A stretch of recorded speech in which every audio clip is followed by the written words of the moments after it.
Creo que esta sesión va a ser como que más entre nosotros, así que igual va a ser bueno. Eh, entonces, la idea es de este módulo es como un poco indagar un poco más en este libro de la voz y discutirlo. Algunos como que recién entran a la economía keynesiana, otros no. Y bueno, pues la cosa es debatirlo, ¿no? E ir familiarizándose con los debates, nada más. Bueno, en esta sesión como que vamos a exponer como yo un poco y de ahí Joan, le voy a dar paso a Joan en un rato, pero yo quería como que solo señalar algunas cosas del primer capítulo.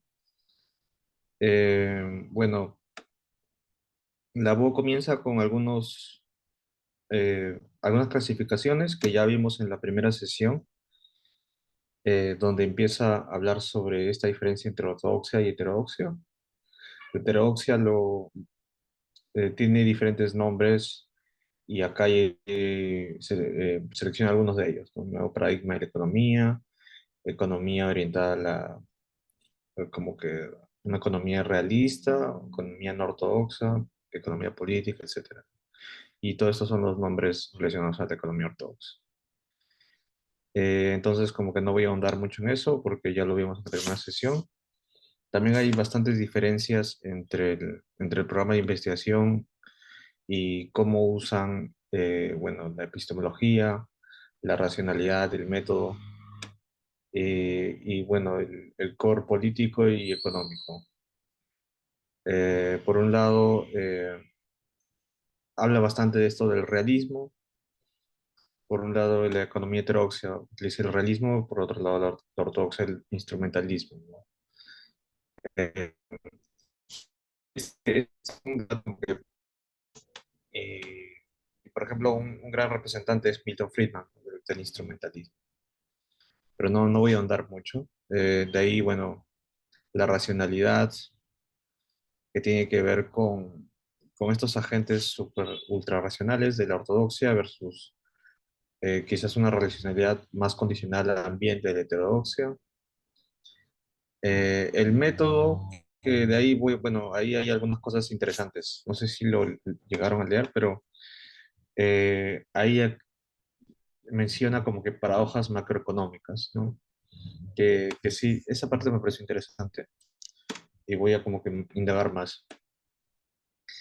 Y bueno, los temas que tocan, ¿no? Que son la producción, el crecimiento, la abundancia, la escasez, bueno, por el lado de la ortodoxia, ¿no?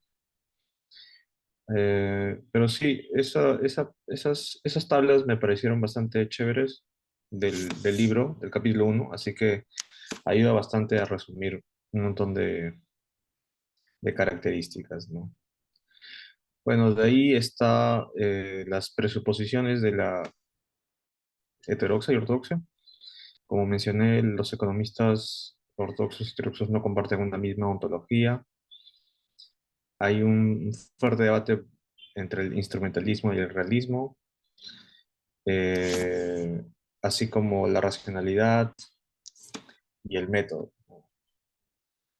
Eh, por otro lado, la historia, cómo es que se ve, cómo es de que surge este relato de la economía post-keynesiana.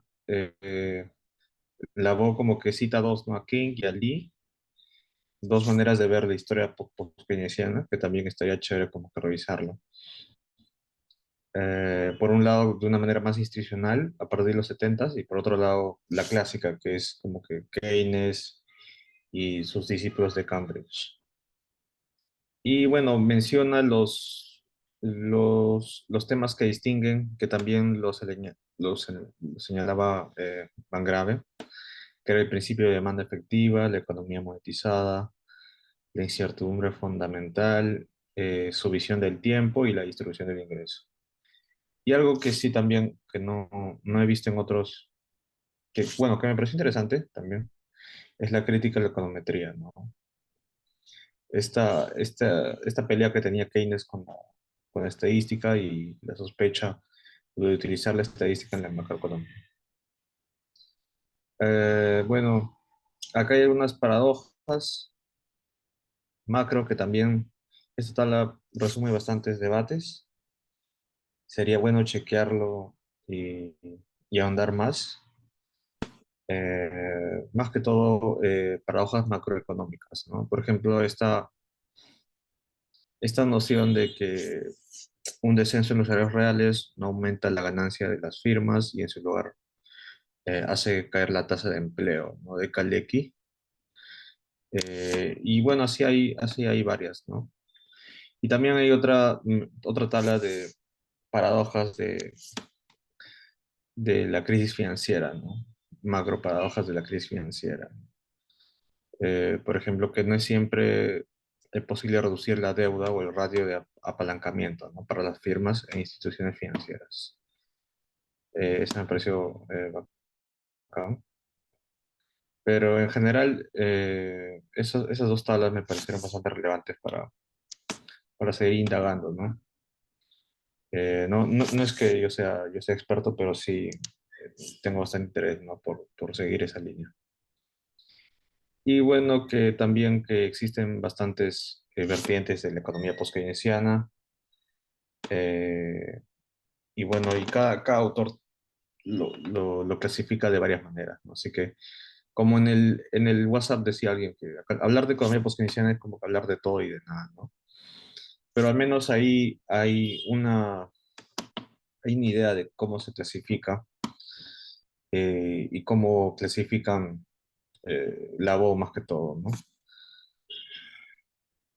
Y bueno, hay otro apartado de las limitaciones de la economía ortodoxa que abarca la controversia del capital de Cambridge, que es como que es la más conocida, uno de los debates más conocidos, el teorema de imposibilidad.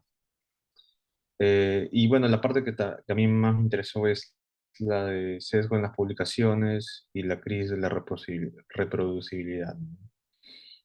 Que tiene que ver un poco cómo es de que las publicaciones son sesgadas al mainstream, ¿no? Y cómo revertir esto.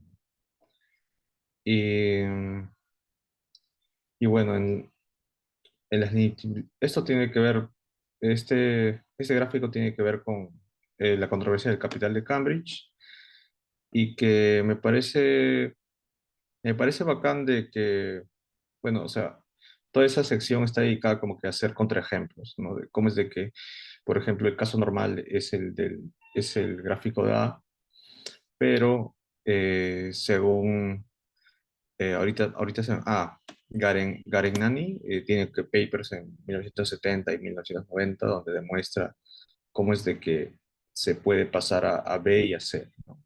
Entonces esto de cierta manera rompería con esta, con este modelo, ¿no? Clásico de la economía, ¿no? Eh, También está el teorema de la imposibilidad, que tiene que ver con este teorema del Sonnenschein, Mantel y Debreu, donde, bueno, la demanda, el exceso de demanda,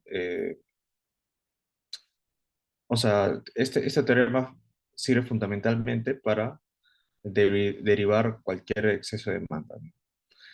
Y algo importante y algo interesante que menciones de que, bueno, en el mainstream como que empezó a dejar de ampliar el paradigma gracias a este punto muerto de investigación, porque, porque el teorema de imposibilidad no, eh, y también empezaron a lanzar papers como que contraejemplos, donde este teorema de imposibilidad era como que refutado y los mainstreams empezaron a moverse al campo de la teoría de juegos, ¿no? Entonces no le quedaba más de otra que abandonar el core de equilibrio general, ¿no? Entonces, eh,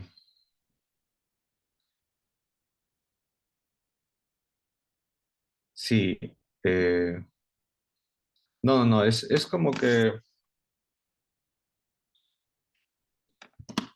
ahorita solo estamos hablando de exceso de demanda y el precio, ¿no? El eje Y es el precio del bien y el eje X es el exceso de demanda de un bien. Y supuestamente el gráfico B rompería con los teoremas que te enseñan como que en micro uno, ¿no?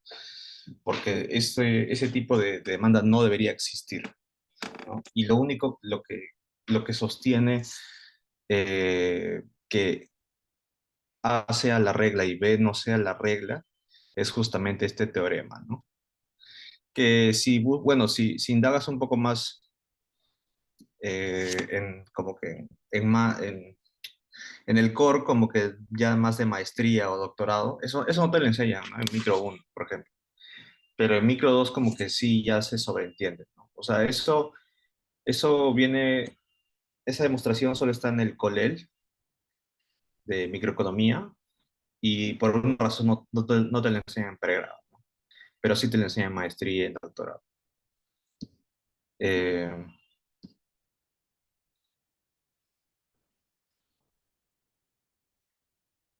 o sea, de la demanda viene, o sea, el punto de equilibrio se basa justamente en este teorema, ¿no? En esta demanda, en este ejemplo de demanda, ¿no? Eh, y bueno, o sea, ese tipo de contraejemplos también sería chévere como que indagar, como que estos papers, incluso Shaikh también tiene bastantes como que contrapapers que tratan de criticar eh, esas cosas, ¿no? Este tipo de teoremas. Y bueno, eh, de ahí está la crítica de la econometría, como decía, con esto ya como que termino como que la introducción, que me pareció interesante que es eh, este tipo de sesgo que se tiene a al mainstream, ¿no? A la publicación que confirma como que el sesgo del- de, de los editores, ¿no? ¿Y qué se podría hacer contra esto, ¿no? Por ejemplo, eh, en este primer gráfico, bueno, hay una distribución simétrica del estimador. El eje X sería como que el estimador y los diferentes tipos de resultados del estimador. Y el eje Y sería como este indicador que es uno sobre el error estándar, ¿no? Y el ejemplo y el gráfico de abajo sería como que algo, eh, como que la situación donde sí hay un sesgo, ¿no? En un campo, ¿no? Por ejemplo, ahí la voz cita el ejemplo del salario mínimo, ¿no? Como es de que los papers sobre el salario han estado bastante sesgados, ¿no? Y si tú introduces este tipo de indicadores como que meta regresiones sobre el estimador, entonces puedes encontrar cómo, de qué manera está sesgada, ¿no? Entonces, eso me pareció bastante chévere. Eso dice, bueno, según la voz, lo aplican más que todo en otras áreas, pero no tanto en economía, ¿no? Más en psicología o biología, pero no en economía, ¿no? Y eso tiene que ver también con toda la crisis de la reproducibilidad, que es otro tema bien interesante, y cómo es de que todos los resultados y todos estos papers que se basaban como que en los noventas, en los ochentas, incluso en los últimos 20 años también hay bastantes casos, que son papers como que seminales, pero que no, que están sesgados y quizás están mal, ¿no? Y hay como que un porcentaje se estima de que un tanto porcentaje de publicaciones, por ejemplo, en economía, está mal, ¿no? O sea, los estimadores no se pueden reproducir y esos resultados no son reproducibles, ¿no? Y eso tiene que ver mucho también con qué es lo que se produce más, ¿no? Y en el aspecto de economía laboral, obviamente el tema del salario mínimo debe ser uno de los más manoseados, ¿no? Y bueno, acá también hay otra como que solución que propone la VO, eh, como que pones acá el error estándar y pones, mm, ya, claro, estimas como que eh, este beta cero sería como que el estimador del estimador, me parece, ¿no? Este sería el error, este sería el error estándar. El error contra el error estándar. Ese está chévere. El error contra el error estándar. Pero sí, deben de haber más técnicas, ¿no? No creo que esto sea como que solo de los post-keynesianos, ¿no? Obviamente debe haber más, como que más elaboración, ¿no? Pero sí, eso es lo que me pareció bacán del capítulo. Y bueno, eh, ahí le doy paso ahora a Joan. Ok, hola, hola, buenas noches. ¿Quieres que tú lo compartas? O yo te lo paso. Ah, sí, sí, mejor yo, para, digamos, ir Ya, a un ritmo más rápido. Ok, hasta mientras voy leyendo algunos. dale, dale. Ya, estoy compartiendo. Espero que se pueda ver. ¿Se puede ver? ¿Sí, no? Sí, sí, sí. Ya, ok. Ya, bueno, chicos, estas slides son básicamente una introducción al capítulo 4 de la UA. En realidad no es todo el capítulo 4, es, digamos, una introducción. Lo que he intentado hacer es presentar dos modelos, uno estático y uno dinámico, pero sin mucho nivel de matemáticas, de repente para tratar de entender sobre todo la lógica del modelo, la intuición y las hipótesis, ¿no? Que son lo más importante siempre en un modelo.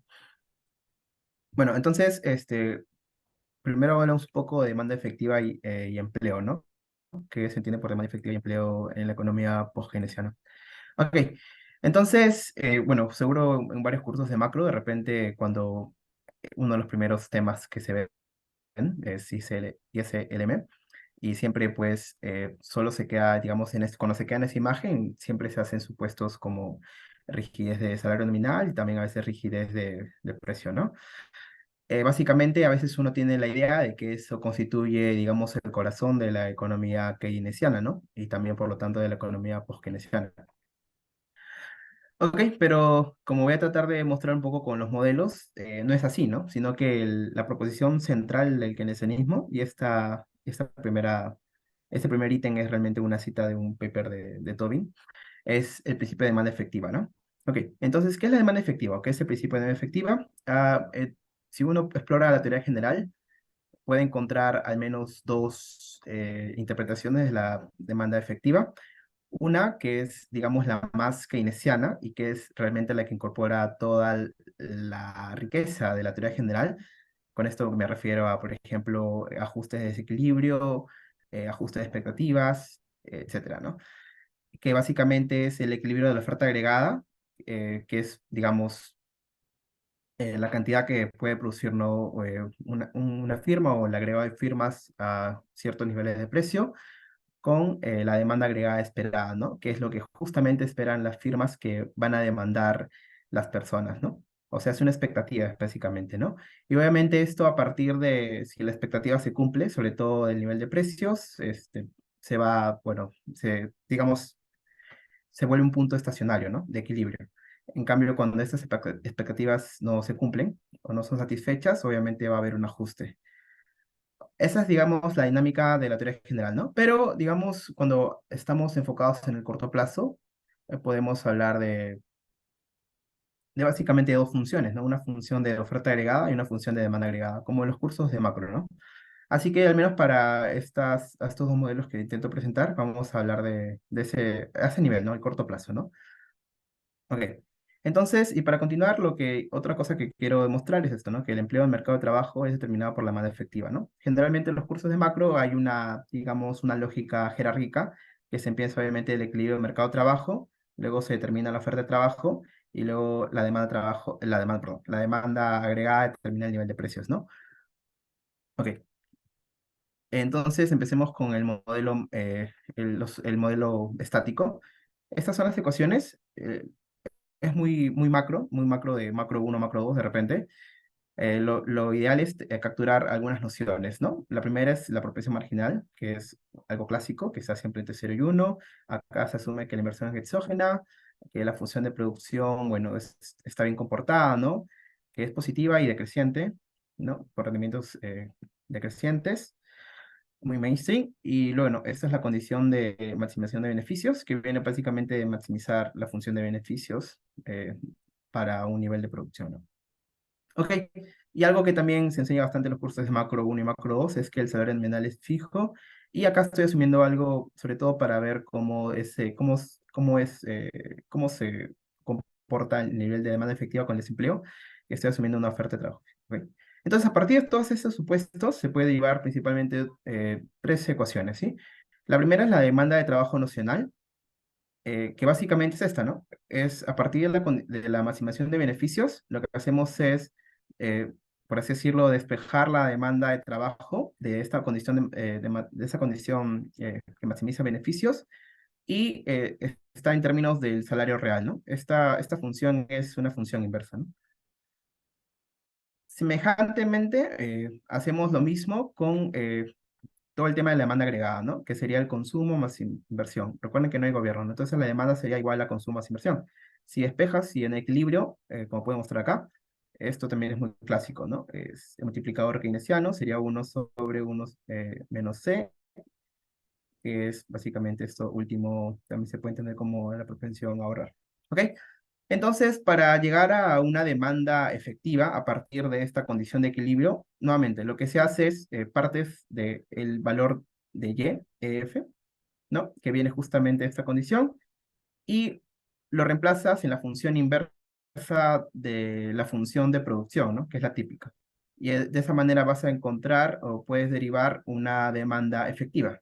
Y bueno, y como les decía, lo que estoy haciendo acá es agregar un supuesto, sobre todo para ver, ¿no? Acá, bueno, como puedes entenderlo como una notación fija, es algo fijo, lo coloco así. Entonces, la representación matemática de esto sería esta, ¿no? La demanda efectiva, como pueden notar, va a ser vertical, sobre todo por el supuesto, ¿no? Noten que aquí el Y no está afectado por el precio ni por el salario, ¿no? Por lo tanto, lo puedes graficar en el plano N y salario real como una recta vertical, ¿ok? En cambio, sí, y eso es muy típico, que la demanda de trabajo por otro lado, es una relación negativa entre el empleo y el salario real, ¿no? Es algo muy estándar, muy mainstream, no estoy haciendo algo diferente allí, ¿no? ¿Ok? Y lo último que es graficar la oferta de trabajo, como les decía, es algo fijo, así que la coloco a este nivel, ¿no? Entonces, la lógica dentro al menos del modelo estático es la siguiente, ¿no? Que la demanda efectiva, según los supuestos que estamos haciendo, es algo, digamos, bueno, es una recta vertical, ¿no?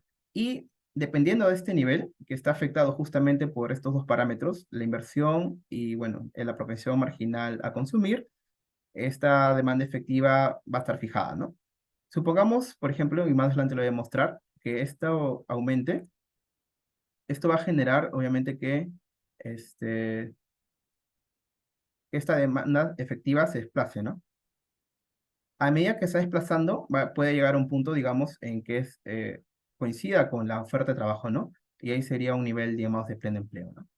Ok. Esa digamos, la versión desde el mercado de trabajo, derivando funciones de demanda. Pero esto también se puede hacer algo más mainstream, que es presentar oferta de trabajo y demanda, perdón, oferta agregada y demanda agregada, ¿no?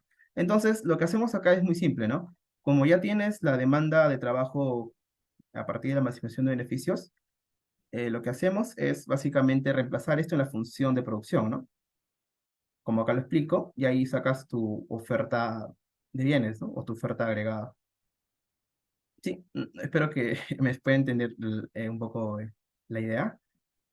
Eh, y bueno, lo mismo hacemos acá, que esto, bueno, ya es muy estándar, que también estaba más o menos acá, ¿no?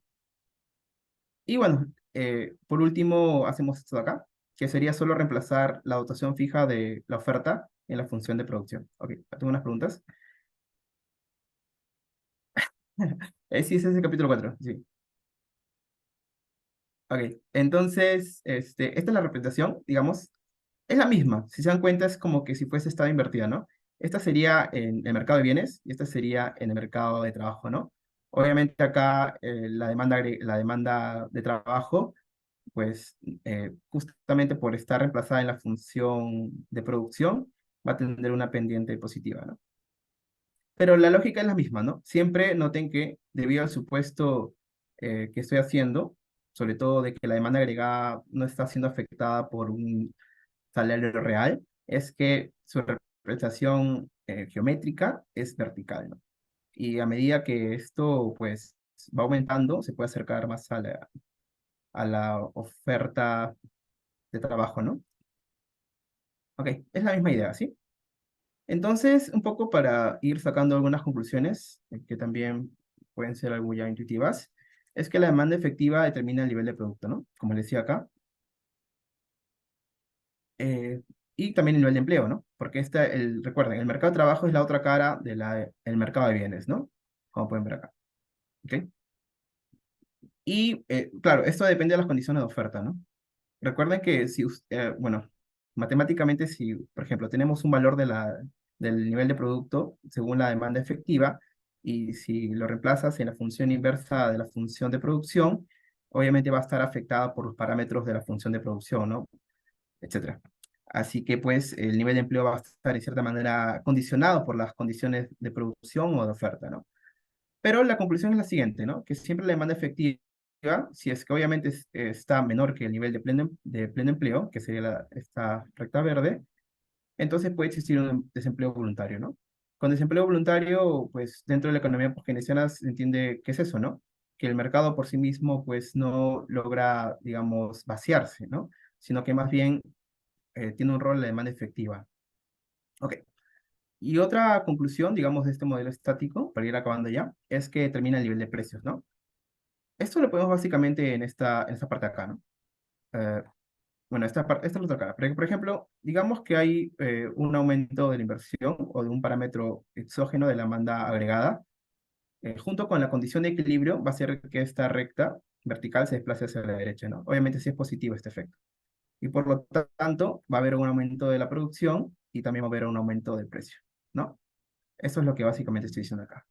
Pero si vemos el gráfico aquí, entonces podemos notar que este efecto, como es la otra cara de la demanda del mercado de bienes, el mercado de trabajo, podemos ver que este efecto pues se va a presentar por acá, ¿no? Entonces el salario real va a ser más bajo con mayor empleo. ¿Ok? Esa sería la segunda conclusión, ¿no? Ahora, algo interesante es esto, ¿no? El salario real es endógeno dentro de la economía post-keynesiana. Cuando uno hace o aprende economía neoclásica, recordemos que siempre es jerárquico, ¿no? Como les decía al comienzo, que tienes tu oferta de trabajo y tu demanda de trabajo. Y en equilibrio se determina simultáneamente el nivel de empleo y el salario real, ¿ok? Pero en cambio acá la lógica es distinta, ¿no? Aquí el salario real es endógeno, en el sentido de que es el mercado de bienes y cómo justamente interactúa la demanda efectiva con la oferta agregada que determina el nivel de precios, ¿no?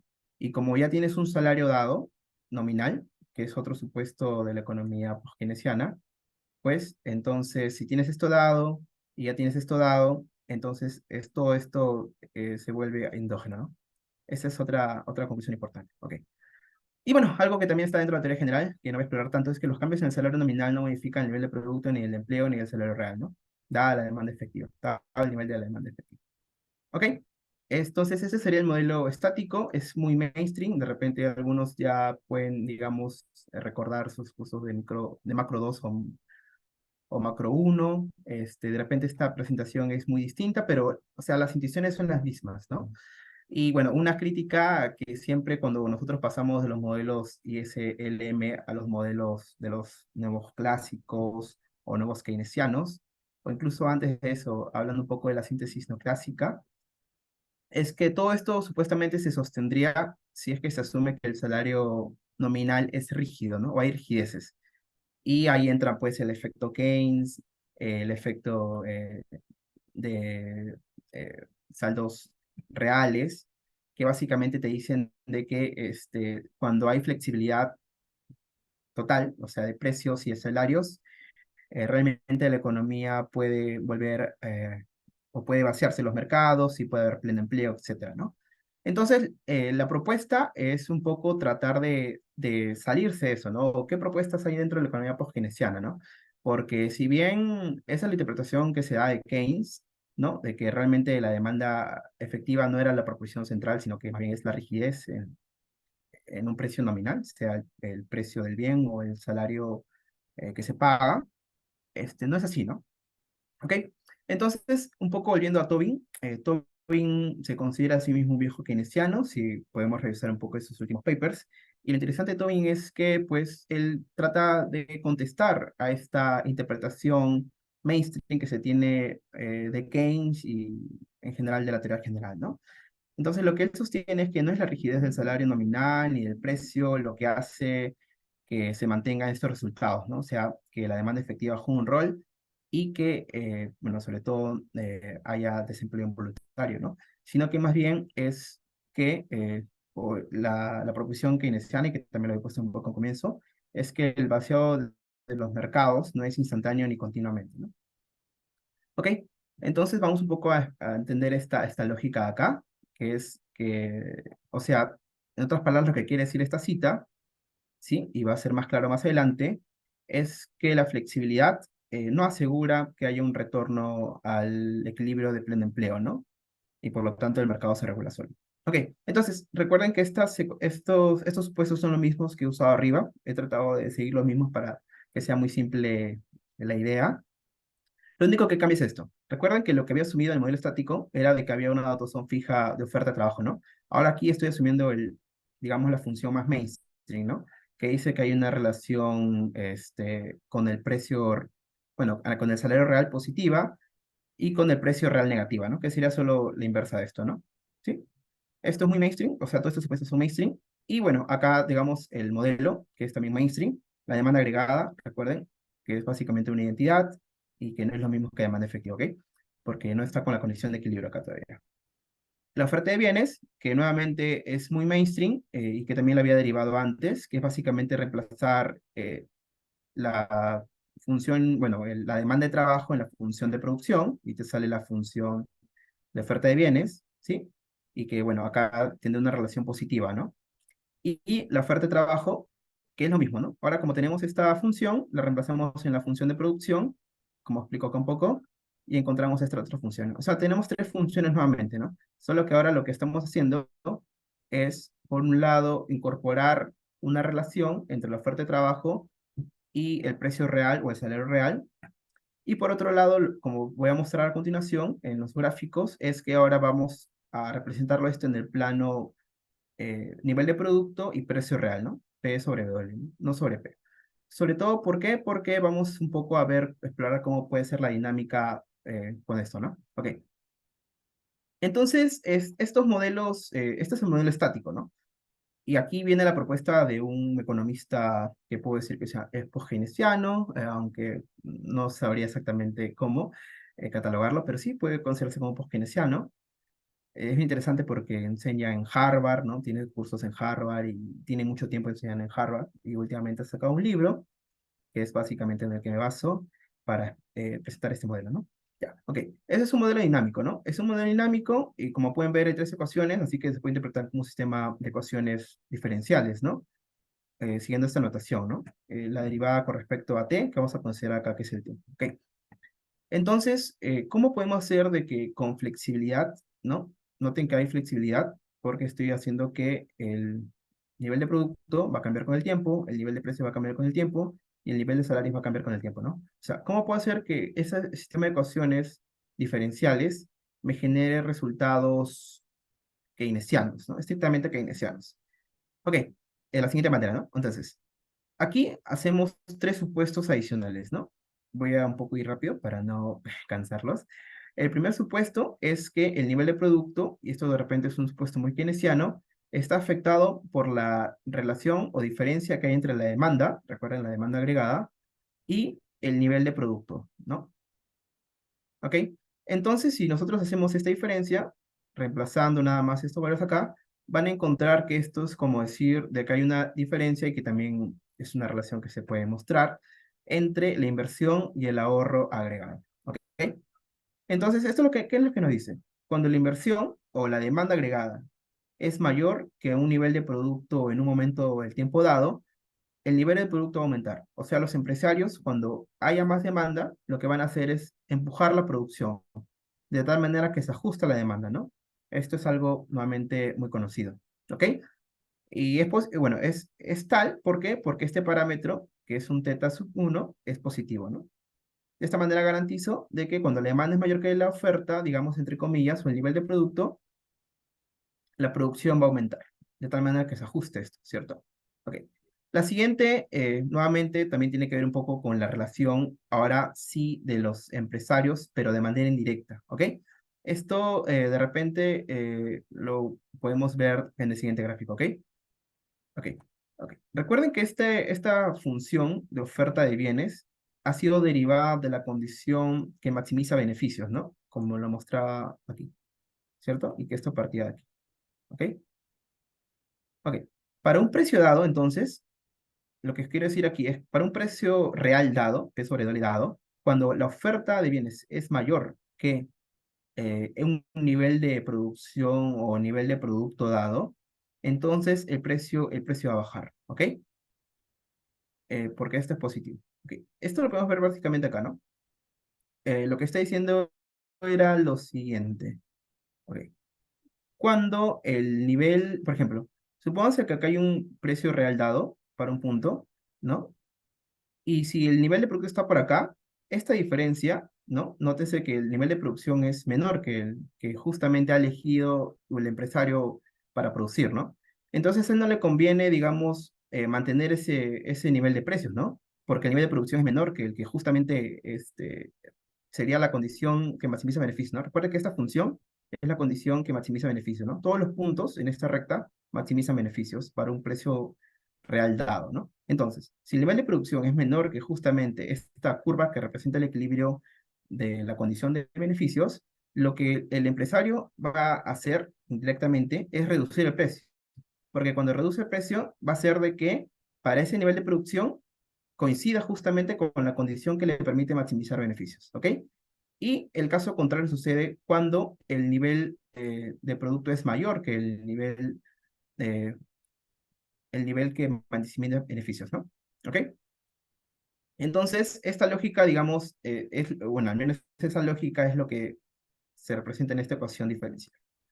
La siguiente ecuación diferencial es más sencilla, porque nos dice, básicamente, y acá también usa el gráfico, que cuando el nivel de producción es mayor que la función que representa la oferta de bienes para un precio real, entonces lo que los trabajadores van a hacer, y esto de repente es muy intuitivo, ¿no? Si por ejemplo, en un momento dado piensas que el nivel de producto es mayor que justamente el nivel al que, por ejemplo, ofertarías el trabajo, lo que harías es aumentar el salario, ¿no? O pedirías mayores salariales. El salario nominal, recuerden, ¿sí? ¿Ok?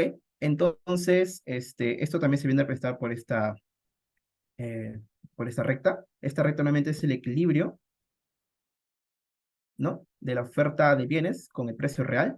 Y nuevamente la lógica es la misma, ¿no? En este punto, toda esa zona, el nivel de producto es mayor que al nivel que justamente los trabajadores aceptarían de acuerdo con un precio real dado, ¿no? Entonces lo que ellos van a hacer es eh, aumentar, ¿no? Recuerden que eso es lo que decía, ¿no? Cuando Y es mayor que LS, aumenta. Pero como estamos en el plano Y, P sobre W, entonces cuando esto aumenta, esto bajaría, ¿no? El precio real baja, ¿ok? Por eso es que cualquier punto acá, va a intentar bajar acá hasta acá, ¿de acuerdo? En pocas palabras, lo que quiere decir es que estas ecuaciones diferenciales representan ecuaciones de comportamiento en el tiempo de por un lado de los empresarios y por otro lado de los trabajadores, ¿ok? Así que esto lo podemos representar, lo podemos juntar, ¿no?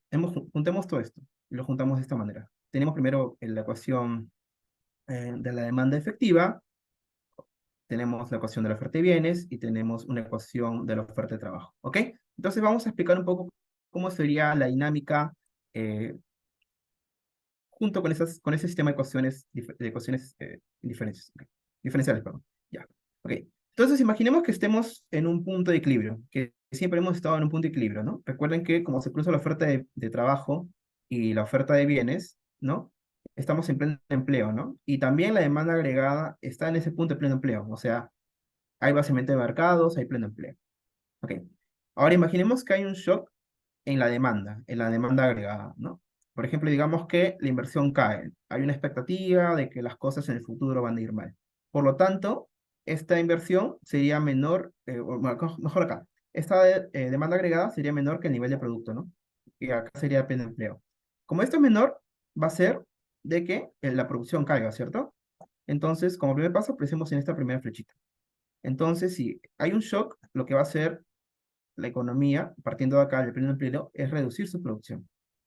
Es una línea horizontal, ¿no? Ahora, pero ahora intervienen las otras ecuaciones que representa acá, ¿no? Ahora, como esto bajó, ahora ya no está en pleno empleo, ¿no? Ahora GS va a ser mayor que el nivel de producto, ¿no? Y por lo tanto, lo que van a hacer los empresarios indirectamente va a ser justamente reducir el precio, ¿cierto? Porque esto es mayor y como este parámetro es positivo, van a reducir su precio, ¿no? Ok.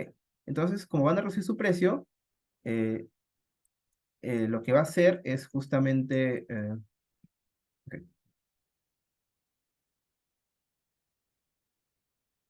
lo que va a hacer es va a crecer, va a presionar el precio hacia la baja, ¿no? Ok. Pero recuerden que el nivel de producto también está siendo afectado justamente por esta ecuación, ¿no? Diferencial. Aquí la lógica es un poco a la inversa, ¿no? Cuando el precio baja, ahora, perdón, el nivel de producto baja, esto va a ser negativo. Con esto también va a ser negativo, ¿no? Porque cuando hay mayor, lo podemos pensar así, ¿no? Cuando hay menor nivel de producción, los trabajadores, por un lado, van a tener o van a ser capaces, de acuerdo con los parámetros que estamos estableciendo, las cosas que estamos estableciendo, de pedir mayores aumentos salariales, ¿no? Sino que por el contrario, van a estar dispuestos a sacrificar parte de su salario nominal para poder ser, bueno, contratados, ¿no? Y los trabajadores, perdón, y las firmas de igual manera, ¿no? Justamente la economía está yendo peor, así que justamente para estar en su condición que maximiza beneficios a un nivel de producción más bajo del que esperaban, lo que van a hacer es van a reducir sus precios para poder estar en esta recta, ¿no? Y para poder maximizar beneficios. Entonces, lo que tenemos es un doble efecto, ¿no? Por un lado, tenemos que la economía va a estar justamente yéndose hacia la izquierda, hasta el nivel justo en que se ha reducido la demanda. Y por otro lado, tenemos dos presiones, ¿no? Por un lado, tenemos una presión a la baja de los precios por parte de los empresarios, y por otro lado, tenemos una presión a la baja por parte de los trabajadores, ¿no? Entonces, nosotros vamos a notar que, como recuerden que estoy en el plano Y precio real, P sobre W, esto, digamos, baja y baja, ¿no? O sea, P baja y W baja. Así que, por lo tanto, podemos más o menos darnos una idea, ¿no? De que esto va a seguir una dinámica de tal manera que va a llegar un momento en que la reducción en el precio y la reducción en el salario va a ser constante. Y cuando esta reducción es constante, va a haber un estado estacionario, pero un estado estacionario del precio real, porque obviamente el estado estacionario para el nivel de precios no existe como tal, ¿no? Y para el nivel de salarios no existe como tal, ¿no? Porque siempre están cayendo continuamente, ¿ok? Pero va a haber un nivel del precio real que va a ser constante, ¿no? Y esto va a coincidir justamente con la demanda a la cual, a la demanda que se redujo, ¿no? Entonces vamos a tener un punto como este. Ahora, noten lo siguiente, ¿no? Que aquí, en este ajuste parcial, ¿por qué es parcial? Porque estoy asumiendo de que hay un efecto indirecto de los empresarios por reducir sus precios para llegar a una condición de optimalidad, y por otro lado también hay un efecto de reducción de salarios de los trabajadores porque el nivel de producto ha bajado, ¿no? Hay flexibilidad, ¿no? Estoy asumiendo que los precios continuamente están cambiando y los salarios también continuamente están cambiando. Entonces tenemos una situación como esta, ¿no? Ahora, si comparamos esta situación ¿qué podemos, o qué lecciones podemos sacar? Por un lado, notamos que este punto, con respecto digamos, un punto que podría estar verificado por acá, donde se intersectan la oferta de bienes y la oferta de trabajo, está alejada, ¿no? O sea, esta distancia horizontal sería justamente el desempleo, ¿no? Porque no hay el pleno empleo está acá, pero justamente por la dinámica de la demanda, de la oferta y de la oferta de trabajo, nos lleva a este punto, ¿no? Entonces, por un lado, tenemos un desempleo involuntario. ¿Por qué es involuntario? Porque las condiciones de la demanda hacen de que, de acuerdo a lo que lo había explicado un poco, que se posicione o se estacione en este punto, ¿no?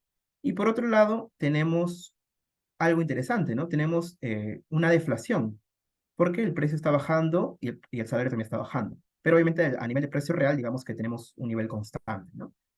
Entonces, estas son, digamos, conclusiones keynesianas, ¿cierto? Porque lo que había dicho antes es que lo que más o menos nos dice la economía keynesiana es que la demanda efectiva juega un rol importante a la hora de determinar el nivel de productos, sobre todo. Pero si agregamos la flexibilidad, que es muchas veces criticada, ¿no? Porque es ausente en los modelos estáticos, podemos encontrar de que hay una economía con deflación, ¿no? Y estos episodios más o menos nos pueden un poco hacer recordar a episodios de crisis depresivas, ¿no? La gran crisis del 30, por ejemplo, es un caso anecdótico, ¿no? Porque siempre cuando se habla de esa crisis no solo se habla de que el desempleo se redujo brutalmente, sino que también se generó una espiral deflacionaria, ¿ok? Entonces, básicamente, a partir de esta dinámica se puede explicar o se puede plantear esta hipótesis, ¿no? De que con flexibilidad se puede asegurar ese ejemplo histórico, por ejemplo. Ok, entonces, y un poco ya para ir acabando, antes que sea más tarde, lo que quiero explicar ahora es qué pasaría si, por ejemplo, uno de los dos efectos eh, fuera dominado por el otro, ¿no? En especial el efecto del salario con respecto al precio o al inverso, ¿no? El precio con respecto al salario. Ok, entonces, este es el mismo shock, este es el mismo shock, hay un shock de demanda en la demanda agregada, nuevamente. Piensen en la inversión, animal spirits, expectativas, pesimistas, etcétera. Hace que la inversión se reduzca, ¿no? Por lo tanto, si lo graficas en equilibrio, va más o menos esta demanda agregada va a estar a la izquierda, ¿no? Pero hablando de la dinámica propiamente dicho, ¿no? ¿Cómo esto realmente se estaciona, ¿no? ¿Cómo se llega a un equilibrio estacionario, ¿no? Ok, entonces, lo que estoy asumiendo acá ahora es que el ajuste es rápido del precio, ¿no? Con respecto al salario. O sea, aquí había asumido que el ajuste era, digamos, era significativo de ambos lados. Por lo tanto, me llevaba a un punto por acá, ¿no? Porque decía de que la presión era del precio, indirectamente por las firmas, y era de los trabajadores, ¿no? Con respecto al salario mínimo. Pero ahora imaginemos que la presión es tal que el precio domina el salario. Ok, nuevamente, empecemos acá. Hay un shock, y este shock hace de que el nivel de producción baje, ¿no? Nuevamente por la ecuación diferencial que está acá, ¿no? Esto es menor que esto y hace que esto baje. Pero ahora supongamos de que el efecto del precio es mucho mayor que el efecto del salario. En otras palabras, podemos decir de la siguiente manera, ¿no?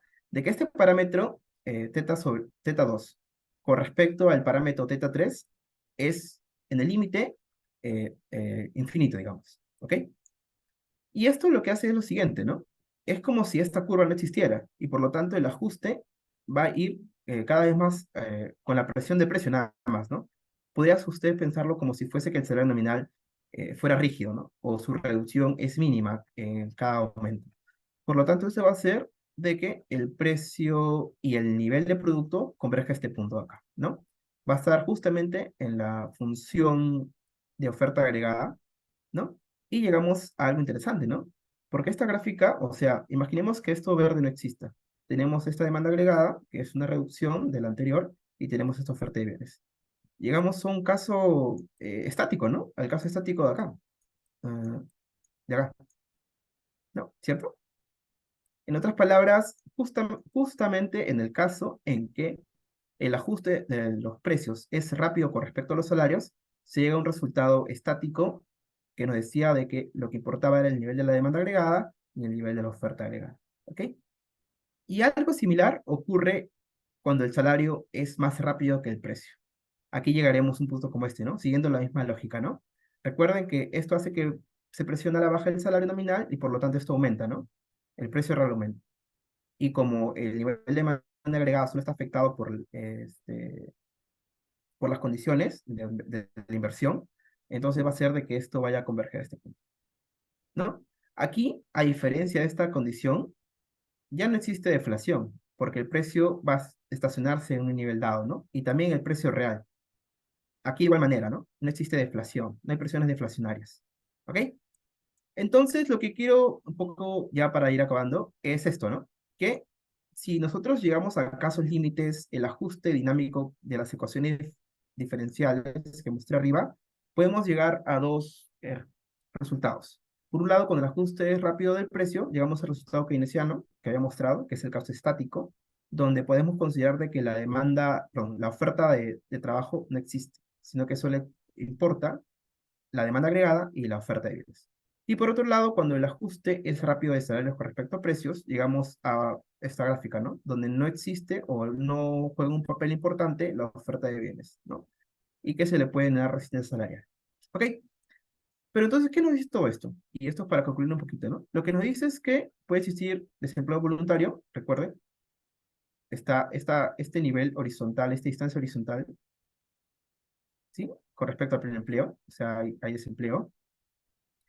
Y por otro lado, que puede existir un equilibrio deflacionario, ¿no? Si es que la inversión se reduce, ¿no? Dado el ajuste relativo que hay entre el precio y el salario, ¿no? Y bueno, eso chicos es lo que quería decirles, quería contarles esto un poco, sin tantas matemáticas, solo con intuiciones.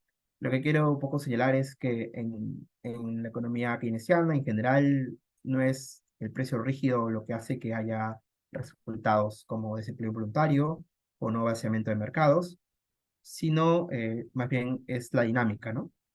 Y recuerden que estos casos serían casos límites, ¿no? Pero todo esto de acá, o sea, todos estos puntos que hay justamente entre este punto y este punto, son keynesianos, ¿no? Son keynesianos, ¿no? Así que pues realmente para concluir, bueno, la economía keynesiana tiene casos muy generales, como pueden verse acá, va a depender de la relación y el ajuste que hay entre precios y salarios. Y bueno, eso sería todo, chicos. Gracias. Espero que hayan podido entender un poco la dinámica.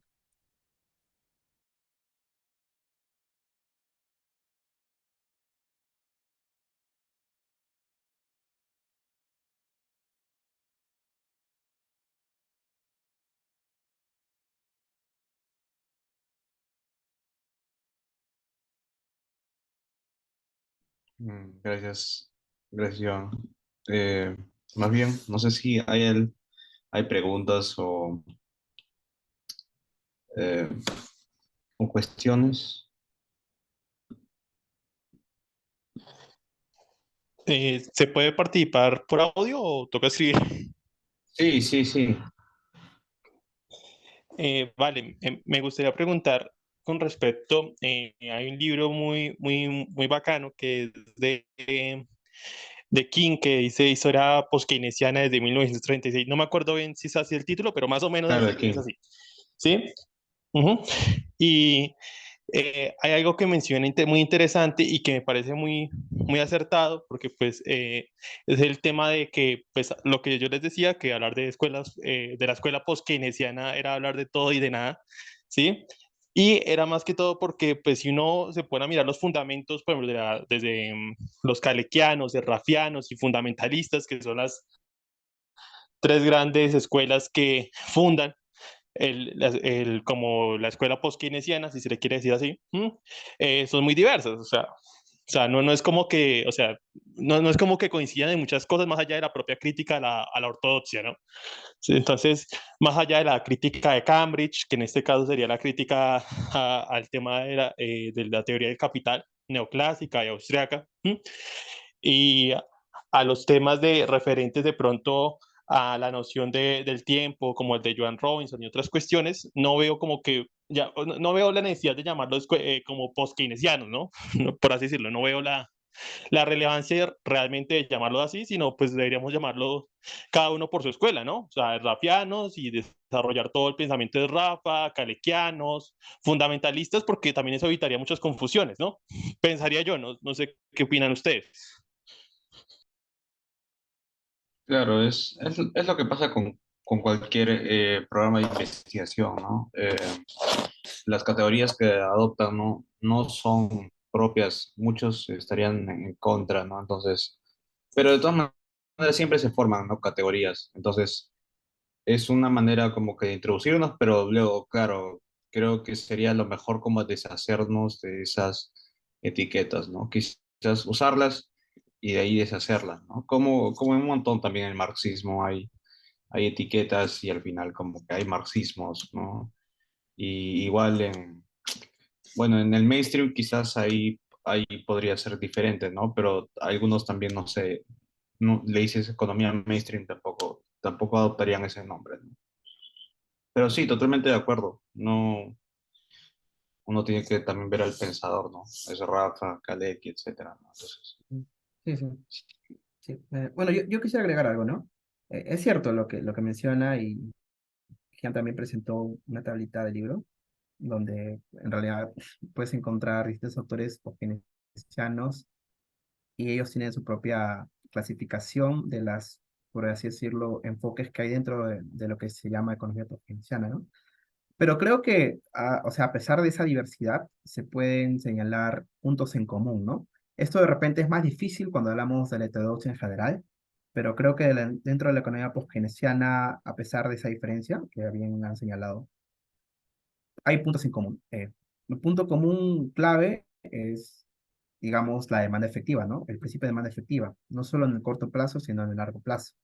Por ejemplo, si bien dentro de la tradición de Srafa, claro, ¿no? Hay toda una diferencia, sobre todo cómo se determinan los precios, etcétera, ¿no? Que justamente se puede proponer como una alternativa dentro con la determinación de precios de Kalecki o dentro de la determinación de precios del propio Keynes, ¿no? Porque Keynes adopta un enfoque más mainstream, más marshalliano, ¿no? Economía competitiva, etcétera, ya. Pero a pesar de eso, por ejemplo, si uno va a autores rafianos, pienso en Garinani, y pienso en autores más contemporáneos como Fabio Petri, etcétera, encuentras en sus libros, ¿no? Que ellos adoptan un enfoque tal que les permite aceptar dentro de su corpus teórico, a pesar de que obviamente tengan todo un baje de Rafa, aceptar el principio de demanda efectiva, ¿no? E incluso si vas estrictamente a papers de Garinani, encuentras que él considera de que los precios, el nivel de precios y el de salarios se determina independientemente del nivel de producción y de empleo, por lo tanto, ¿no? No es estrictamente, o sea, no se puede decir que es estrictamente esa determinación, pero lo que quiere señalar ahí es que se puede plantear, digamos, dos niveles, ¿no? Y por lo tanto, de esa manera, al menos de ese planteamiento, puedes aceptar la determinación de precios de Rafa y se puede hacer, ¿no? Si lo hace. Incluso Luigi Pacinetti también desarrolla ese enfoque bastante, no solo estáticamente, sino también dinámicamente, y a la par asumir un enfoque que te permite aceptar el principio de demanda efectiva, no solo en el corto plazo, como decía, sino en el largo plazo. Y así también puedes hablar de otros tópicos, por ejemplo, el tópico de la incertidumbre, cómo conciliar la incertidumbre, bueno, otros tópicos también sobre economías monetarias, a pesar obviamente de que, por ejemplo, en un planteamiento estrictamente, ceñidamente rafiano, hablas de un numerario, puedes ir más allá de ese enfoque en cierta manera y aceptar un enfoque más monetario de la economía, ¿no? Y es lo que hacen realmente muchos economistas que siguen la tradición de Rafa, que son muy contemporáneos, ¿no? Actualmente, ¿no? Debe señalar algunos, hay otros más en esa línea, ¿no? Bueno, eso quería decir. Puedo contestar un minutico y ya dejo para que otros puedan preguntar. Yo estoy de acuerdo con el tema de que hay puntos muy sustanciales de pronto en términos de temas muy grandes que pueden coincidir en algunas cosas, pero sí siento que son muy diversos. O sea, por ejemplo, simplemente por citar algo, o sea, los fundamentalistas tienen toda una teoría monetaria, el propio Minsky, sí, hace una crítica devastadora a los rafianos. Yo creo que deberían, los propios post-keynesianos deberían leerlo, esa crítica de Minsky a los rafianos. ¿sí? En este caso, pues porque no tiene una teoría monetaria. O sea, los serrafianos, al igual que los walrasianos, no tienen una teoría monetaria. O sea, precisamente uno desarrolla todo el sistema de ecuaciones lineales de Rafa, ¿sí? Y o te toca suponer el numerario, ¿sí? Que pues es igual que en Walras, o te toca hacer una construcción de la mercancía patrón, ¿sí? Que pues simplemente es una mera construcción algebraica que te permita a ti poder determinar la distribución de la renta de manera lineal, ¿no? Simplemente es eso.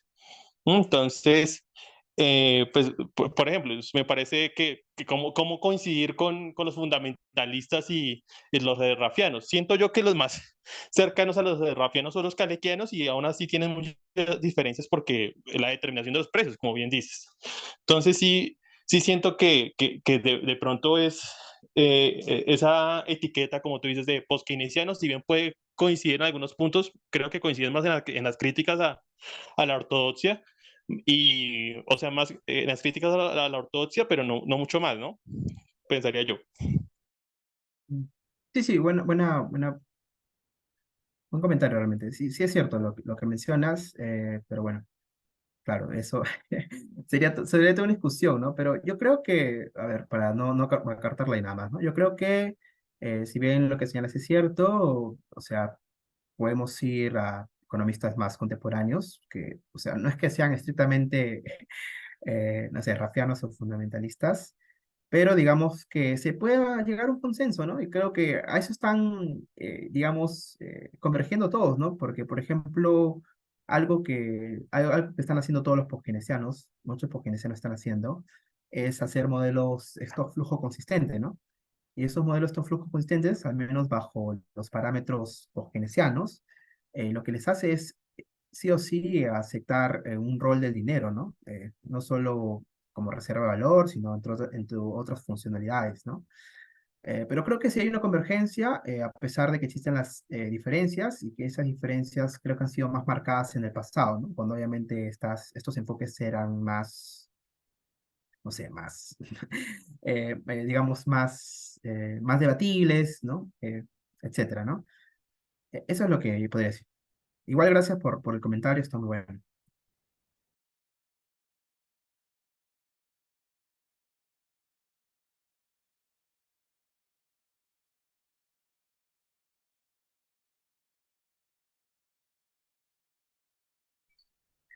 No sé si alguien más tiene una pregunta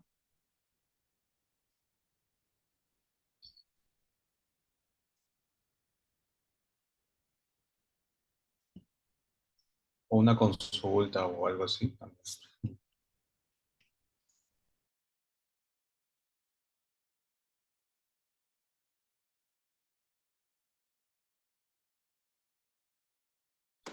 Eh, bueno, o sea,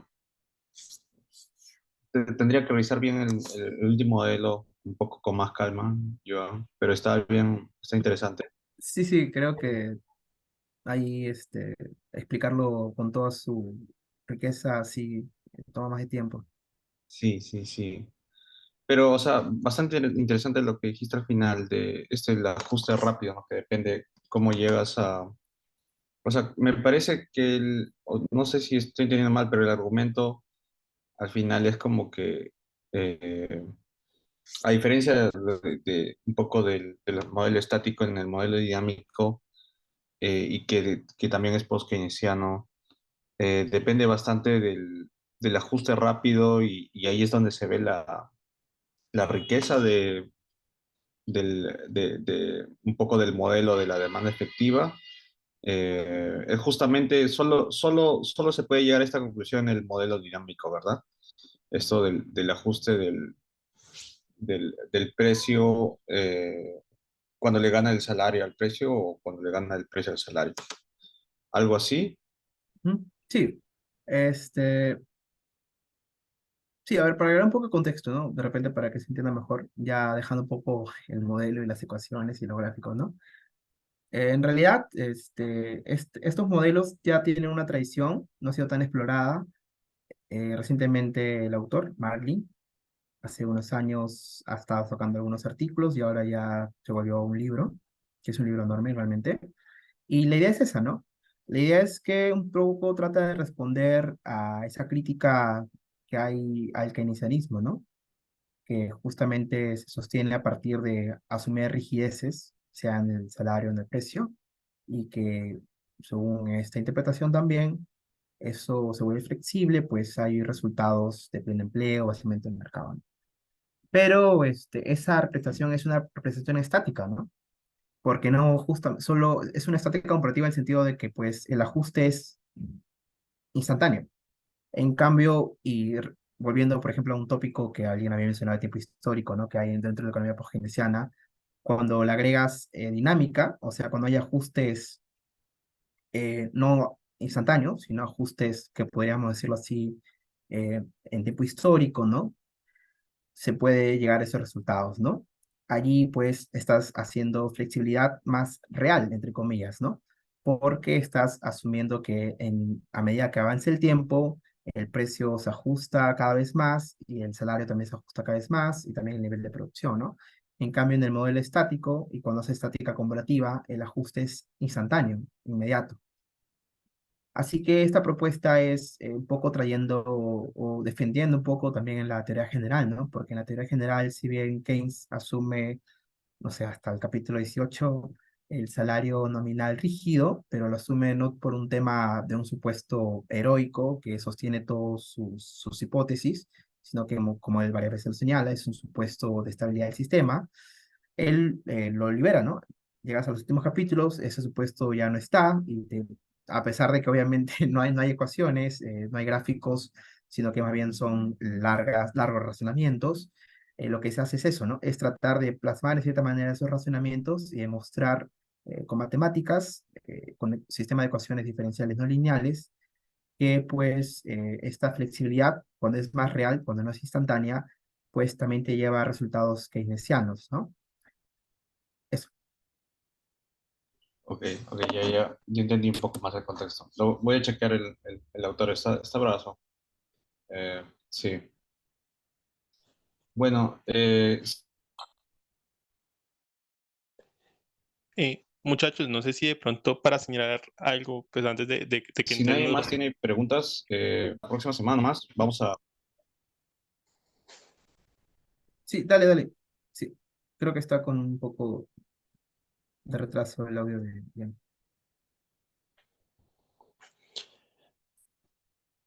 Muchachos, les iba a preguntar, o bueno, señalar más bien, con el teorema de la imposibilidad, que es importante señalar, pues bueno, yo actualmente curso con un profesor muy neo-walrasiano, ¿sí? Entonces, pues de por sí nos da clases sobre todos esos temas, y simplemente el teorema de la imposibilidad, perdón si no lo puedo pronunciar, es un nombre casi impronunciable. En este caso, simplemente lo que dice es que no se pueden construir funciones de oferta y demanda agregadas. Eso es lo único que realmente se establece, ¿sí? Pero el resto sí se puede desarrollar los modelos de walrasianos convencionales, por así decirlo, o todo el tema de investigación walrasiano, ¿sí? Porque pues a veces siento que de pronto hay críticas, de pronto ya, o sea, que van más allá de la crítica, ¿no? Propiamente, ¿no?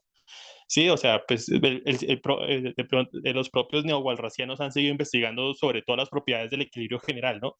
La unanicidad del equilibrio, la estabilidad del equilibrio, si existen múltiples equilibrios, de por sí ya hay un autor que llama Fisher, ¿sí? No el Fisher economista antiguo, sino otro Fisher, sí, que trabaja todos los modelos de desequilibrio actuales en esa tradición neowalrasiana. Entonces, pues solo para señalarles eso. Ah, ya, Mm, estaría bien chequearlo. Buena referencia. Lavó, sí, bueno, en su libro justamente no va en contra, pero claro, o sea, sí debe haber gente, ¿no? Aún investigando en el paradigma del equilibrio walrasiano. Lo que Lavó justamente critica es cuando se va justamente a este nivel agregado. Entonces, pero claro, ¿no? O sea, la explicación un poco o el discurso que da es más o menos que el programa como que se estancó y un poco el mainstream tuvo que girar a la teoría de juegos y a la economía conductual, ¿no? Para sustentar un poco eso. Pero estaría bueno ver cuál es la respuesta como tú dices, de estos nuevos teóricos, ¿no? Del equilibrio borrasiano. Así que sí, estaría chévere como que indagar más ahí, ¿no? Em, voy dando los anuncios. La próxima semana tenemos una discusión con una economista post-keynesiana, Natalie Marins, que va a hablar de la inflación. Y bueno, estaría chévere, ¿no? Ahí los que se quieran unir y debatir, ¿no? Nosotros les sugerimos, vamos a ir como que leyendo el capítulo de la BO sobre inflación y ella nos recomendó otro artículo y eso lo vamos a juntar, ¿no? Esas dos lecturas serían para la próxima semana. Y de ahí tenemos otro de bancos centrales, pero es para diciembre. Así que, bueno, estos son los anuncios. Y si ya no hay más cosas, ya puedes detener la grabación, César.